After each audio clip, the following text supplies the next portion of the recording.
ഓസ്ട്രേലിയയിൽ നമ്മൾ public transport എങ്ങനെ യൂസ് ചെയ്യുന്നതെന്ന് കാണിച്ചാലോ?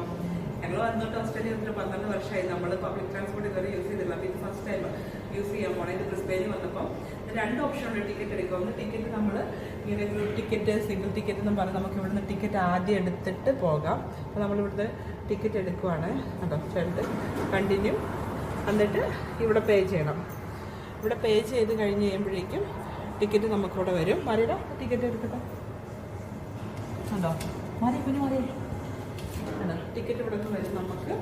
നമ്മുടെ ടിക്കറ്റിൽ ഇത് കണ്ടോ, എല്ലാവർക്കും ഉള്ള ടിക്കറ്റ് സിംഗിൾ ഗ്രൂപ്പ് എന്ന് പറഞ്ഞു വരും. എന്നിട്ട് ആ ടിക്കറ്റ് എടുത്തോണ്ട് നമ്മൾ വണ്ടിയിൽ കയറി യാത്ര പോകും. അങ്ങനെയാണ് ഒരു ഓപ്ഷൻ. പിന്നെ ഒരു ഓപ്ഷൻ എന്ന് പറഞ്ഞു കഴിഞ്ഞാൽ പിന്നെ നമുക്കൊരു കാർഡുണ്ട്, ഗോ കാർഡ് എന്ന് പറഞ്ഞാൽ. കാർഡ് വാങ്ങിച്ചിട്ട് നമ്മൾ ടാപ്പ് ചെയ്യണം, അതിന് ടോപ്പ് ചെയ്തിട്ട് അങ്ങനെ പോകാം. അപ്പോൾ അത് പോയി നോക്കിയാലോ?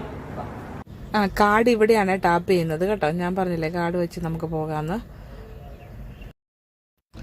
പിന്നെ ഒരു ഇൻട്രസ്റ്റിംഗ് ആയിട്ടുള്ളൊരു സംഭവം എന്ന് പറഞ്ഞാൽ ഒരു സ്റ്റോപ്പ് ബട്ടൺ ഉണ്ട് നമ്മുടെ എല്ലാ സീറ്റിൻ്റെ അരികിൽ. അപ്പോൾ നമ്മളത് ക്ലിക്ക് ചെയ്യുമ്പോൾ ഇതുണ്ടോ ബസ് സ്റ്റോപ്പിംഗ് എന്ന് പറഞ്ഞിട്ട് ഡ്രൈവറിന് നമുക്കൊരു സിഗ്നൽ കിട്ടും. അപ്പോൾ നെക്സ്റ്റ് സ്റ്റോപ്പിൽ നമ്മൾ ഇറങ്ങണമെങ്കിൽ അങ്ങനെയാണ് ഇറങ്ങുന്നത്. എന്നിട്ട് അവിടെ പ്രസ് ചെയ്യുമ്പോൾ അപ്പോൾ ഡ്രൈവർ സ്റ്റോപ്പ് ചെയ്യും. അപ്പോൾ നമുക്ക് ഇറങ്ങാം.